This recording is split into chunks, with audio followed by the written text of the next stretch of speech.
देखो बल्लभी जे तोर संसार रे सार आज्ञा शूर्पणखा कहूँ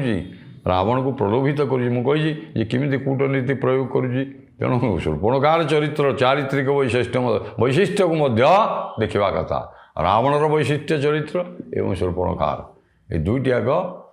समान धरणर चली एवं कवि कहते बल्लभी जे तोर संसार रे सार तहिर